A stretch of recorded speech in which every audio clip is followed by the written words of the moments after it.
In order to get to $1 million a year, you can find 1 million people to purchase a $1 product, 100,000 people to purchase a $100 product, 10,000 people to purchase a $1,000 product, 1,000 people to purchase a $10,000 product, or just 10 people to purchase a $100,000 product.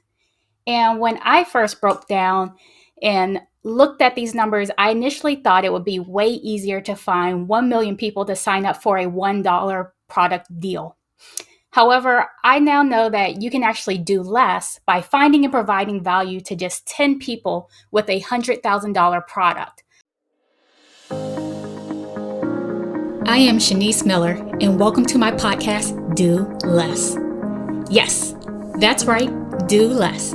It used to be cool to work 60 hours a week, but the world has gotten smarter and realized why spend more time to make the same or less money. I help small business owners build systems and processes to help them scale and find more time for themselves and their families.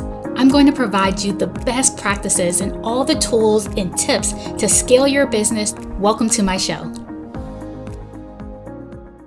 So today, I'm bringing Mitchel on the show to share his experience and thoughts behind his desire to get bigger clients with larger contracts. Mitchel is an experienced director, creator, and content strategist that's created content for brands such as Sony, Spotify, HBO, Colgate, and more. He is also the founder of Creative Haven, a podcast and media production company that helps businesses grow with engaging video content, which is why I wanted him to share his journey with you. So Mitchel, thank you so much for coming on today. Thanks for having me. That was a great intro. I love the stats in the beginning. Yeah. All right, so Mitchel, I'm now curious because you want to get the larger contracts. How much are the hmm contracts you're currently getting? The contracts that I'm currently getting right now, they range from like the 15 to 25K range, and those Nice. are they're good. I mean, they're great, but it's cost of goods sold would usually go up to maybe 70% or 60%. When I have lower contracts, let's say around 10,000, I like to keep it around the 50% to 60% range because you also want to include the 20% or at least the 15% agency fee, which goes towards administrative, my time as executive producer, and other things that go into running the project. But yeah, honestly, for the past year or two, it's really been around the 15 to 25,000. Okay, so I'm sure you didn't start there. So what were you initially charging when you first started off? Yeah, so I'll give you my whole journey of becoming a executive producer and a director. I started off really doing a lot of YouTube videos. I created a YouTube channel with my friends, and I have a background in filmmaking. I'm a film major from UC Santa Barbara. When I graduated, I started working in the film industry. I was working in the film industry. I was a literary manager. And for years, I thought it was the job for me and I was going to make it, but I wasn't really fond of the industry. It was a very toxic and very superficial community that really burnt me out. So I started a YouTube channel on the side to really focus my attention back on creativity rather than just trying to sell other people's projects or going out for drinks. And that YouTube channel grew to a point where we had, millions of views. We were making money every single month. And I was making more money from that YouTube channel than my full-time job. And I Nice. realized this is going to be a future in YouTube. So during that time, I quit and I was still a producer. So I have a filmmaking background. And so I know about the cinematic fundamentals and the history of film and how films are made, but I never picked up a camera. So for a lot of people out there in filmmaking, there's a difference between the director, the producer, and the camera operator, and a director of photography. And so those are all different departments. I think nowadays we're so used to the videographer or the one person band who walks around and does all the writing, editing, producing, directing, and shooting themselves. So I didn't know how to shoot because I wanted to be a director. So we were creating this YouTube channel, we were building it, we had our own camera operators, and there was one time where I couldn't hire my camera operator or couldn't work with someone, so I had to shoot myself. And so I borrowed a friend's camera and started filming, and I liked it. So I bought a Canon T3i, and a Tamron 24 to 70 lens. I get very, very specific for everyone out there who's a video creator. And I just started shooting for my YouTube channel. Then from there, my YouTube channel was getting sponsors from people like Red Bull and Monster. So I started shooting just breakdancing videos for Red Bull and Monster. Then I So that's how started you initially got started with getting contracts for what you're doing now. exactly. It's Okay. because I had a following on YouTube. At the same time, what I did was that I used the information that I gained from building a YouTube channel and also my past portfolio with Red Bull and Monster to tell other brands that hey, I've helped build a YouTube channel with my friends, and I have a portfolio and a reel over here. I can do this for you. I'm going to start doing your videos for free. So I started doing free videos with a few brands within the breakdancing community. Then from there, I started just approaching a lot of companies to do $500 videos. And this was like my sweet spot was the $500 video. Look And at how far we've so, come. yeah, yeah, I had to 10x that, if not 20x that. And it's difficult because, with $500, you can do as a videographer, you can live off that. It's when you start scaling and you also want to work with bigger clients to really improve your reel. $500 doesn't really cut it because filmmaking and video production is a team sport.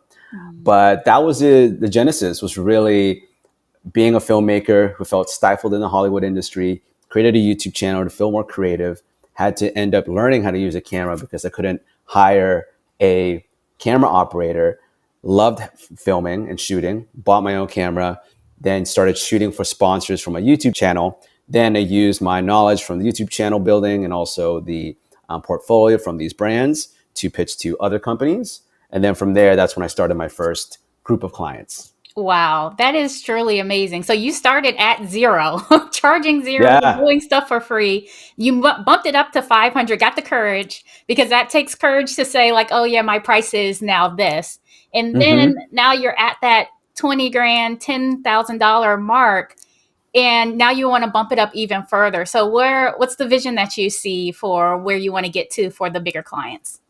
Yeah. So lately, I've been producing for my friend's production company, and one of our clients is actually a big Amazon brand. And so the budgets that I've been seeing have been in the six-figure range. So Mm.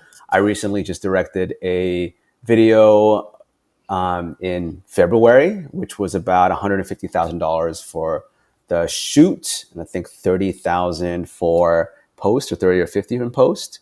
So between 150 to $200,000, and that was amazing because I was able to utilize a huge team in order for me to execute my vision and the client's vision without me having to stress about the micro level of things, like what are we going to be ordering for the catering for lunch for this shoot, or even from insurance and location scouting, all these little things. I had a team around me, and that was very, very helpful and refreshing. And why was that so important that you had that team around you? Just dig a little bit deeper there. Yeah, yeah. The again, as a traditional filmmaker, we're always learning about the different departments in a film production. And so, in a film production, you have the camera department, which would have the camera operator, director of photography, and then assistant camera, grip, gaffer, and the list goes on. Same goes with wardrobe. Then you have your art department, production designer and whatnot. Then you have your makeup and hair. Then you also have your producers, your line producer, production manager, executive producer, and whatever other producers you want to add on top of that. Then you have the director. Then the director has either his or her assistant director, and also any other supplemental or roles that would really help the director. And to me, why it was important to have a team around me was that I actually felt like it was shooting a film, and I had the people around me to execute the vision and also do the things that I'm not good at. I mean, I honestly would want to keep myself within the director's chair and the producing chair, and I'm not good at makeup. I'm not good at wardrobe. I'm not great at production design. I don't do well with electricity to be a grip.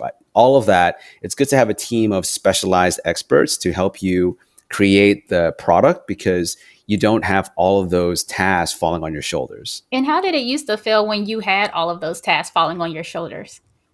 It was stressful because the amount of work that goes into producing a video on that level requires a team, and if not, a lot of time. And when you during the days where I was shooting for YouTube or I was filming, my $500 videos or my free videos, there was an expectation I would have to put out there to my clients that you're not getting a $1 million commercial, you're getting a digital ad. Although there is going to be some quality behind it to a degree because of the limitations we have with the budget. So I think that being at that level and being able to handle all aspects of production gave me the skill set that allowed me to talk to these departments in the future and during this time so that I can have some rapport and some relatability between me and the camera person and the wardrobe and the art department and the producers because I know I've been in those shoes before, not in makeup, but I don't know how to do makeup and hair. So that's definitely something I have to hire someone for. But because I know a lot about lenses and lighting and camera work and cameras, I'm able to talk to the camera department in a way where they feel like they could trust me. And I'm not just asking them to do something without any intention or any thought behind it. So that's why it's very helpful, I believe, in the beginning to really take on a lot of the tasks and roles yourself. I think a lot of entrepreneurs do that in the beginning. But then from there, as you start delegating, you'll start finding your lane or your skill set or the role that will really speak to you and what you're really good at in order for you to let other people who are smarter than you handle the other aspects of your business that's going to help you grow. Except for the makeup part in the hair design. Exactly for the main part. I mean, you never know. I mean, down the line, if I have to, learn that, I bet you. And you know what? I don't. Give me a few months. Maybe I could do a really good, mascara No, and some Mitchell, lipstick. we really want you to stay in your lane. I think you've definitely found your zone of genius and where you definitely fit in everything. And I mean, you know me and exactly what I was talking about in the beginning that when trying to do all of the things, you're just doing so much more. And Hmm. doing less just really allows you to provide that more valuable service. So, and you can charge more and do less, have less clients. Um, for those same services that you're offering, not be so stressed out, not have to worry about everything, coordinating everything yourself. So I can definitely see that benefit. What have you tried so far to get the larger contracts?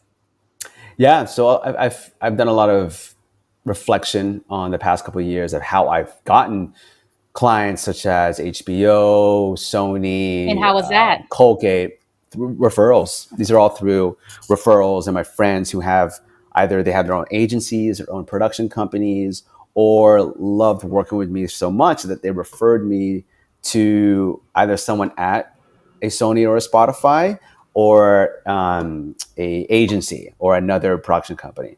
So a lot of I would say the bigger contracts come from close personal relationships as well as referrals and introductions.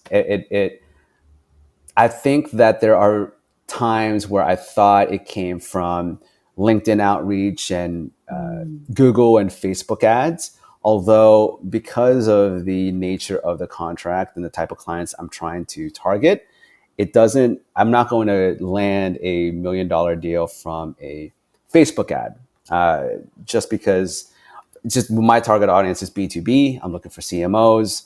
And I just know for a fact that you're not going to make $1 million decisions scrolling through Facebook and looking at an ad on Instagram. I have just learned a lot from my friends who are in the production world and agency world. It's been a lot of referrals, networking, connections, asking friends, family, colleagues. There's a lot of different clients out there, and actually a lot of people that I've met through friends and colleagues that have led to these bigger projects. Yes, I completely agree with you, especially in the realm and the field that you're in and the area that you're going into. Like some of those Referrals are definitely going to be the best bet to get your foot in the door.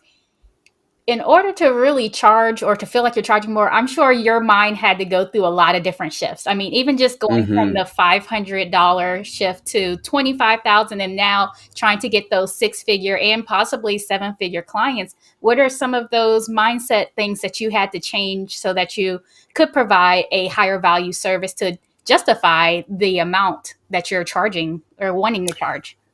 Yeah, it's a great question. First, that I'm valuable, I'm worth it, and I'm worthy. So, if we want to go into the personal side of things and spiritual side of how to really validate the and justify the pricing that you propose to clients, is to really know that you're worth it. So, I had to look back at my experience, ask, of course, friends about my reel, and also just think about all the different projects that I've actually executed and provided for some top clients, and know that I'm worthy and I'm worth the $1 million contract, the $100,000 contract, or whatnot. So that's like the first thing, because if you feel like you aren't worthy of a $10,000 contract, it's going to show in your pitch, in the way that you talk. So if you know for a fact that, hey, I've been doing this for 20 years, I've worked with these big brands, I've already directed commercials on a six-figure level. Here's my reel. I also have this team behind me that has executed on this level as well. Then that confidence shows out in your pitch, and you have the reasons and you have the reasons to really tell someone why they should hire you and your team. The second thing is also, when you look at to a seven-figure budget, you have to also look into where is that going to be allocated to. It's not going to be, $900,000 towards you and $100,000 towards production. You have to think about what is the cost of goods sold, also the amount of people behind the production, and also what needs to be done to create something that you feel would deserve a budget like that. So you can't just go into a TikTok, if someone's asking for some TikTok ads, and say, hey, I want $1 million for this. This doesn't make any sense. So $1 million to me would come into a campaign. It's not just a single. You can think about a single video, maybe a Nike type of video. We're getting, I don't know, LeBron James to play basketball in a court surrounded by a green screen. We're using drones and robot arms and CG characters and pyrotechnics, whatever it is. That I can see it become $1 million video. But if it's just going to be an interview between two people, that's not going to really justify $1 million budget. So once I figured out how much a certain type of video would cost, then I know, okay, for $100,000, I believe that we can create a solid commercial. At the same time, we can create assets from that. And the third thing is also figuring out what else you can provide for that package, not just a single video. Is there a campaign behind it? Maybe there is, multiple videos for social media, cut downs for different social media platforms. Then you have, of course, your 30-second spot, your 16-second spot, your 5-second spot. You have your behind the scenes. You have everything. You can find different ways to value stack for all the internet marketers out there, your offer, so that you can pitch a higher budget or a higher bid to a client. And lastly, I feel that what gives me the confidence to get to those types of budgets and to pitch those budgets, it really does come down to your team, like being so confident in your team, and also showing the client that you're surrounded by smart people and talented people. So it's not just all on you. Again, you're not going to charge $100,000 and keep 90,000. Just greedy, and also it just looks very, very shady, and also doesn't really reflect a high budget and high quality video. So to me, having a very talented team around you would also validate the budget. So if my DP has worked on Christopher Nolan movies or Marvel movies or TV shows, then I could say I'm hiring them for this video because I believe they'll be great, and this is how much they cost. So once you have a really talented team around you, then it's going to really justify the budgets you're bidding to these clients. And in the future, even outside of video, if you are surrounded by a team that is skillful, experienced, and actually has the resume, investors and VCs and people out there who are looking at your company are going to see more value in your company and your business. I love how you talked about all of that. So, a lot of times when I'm talking to people, they're like, let's just hire the cheapest person. And you're like, no, no, no.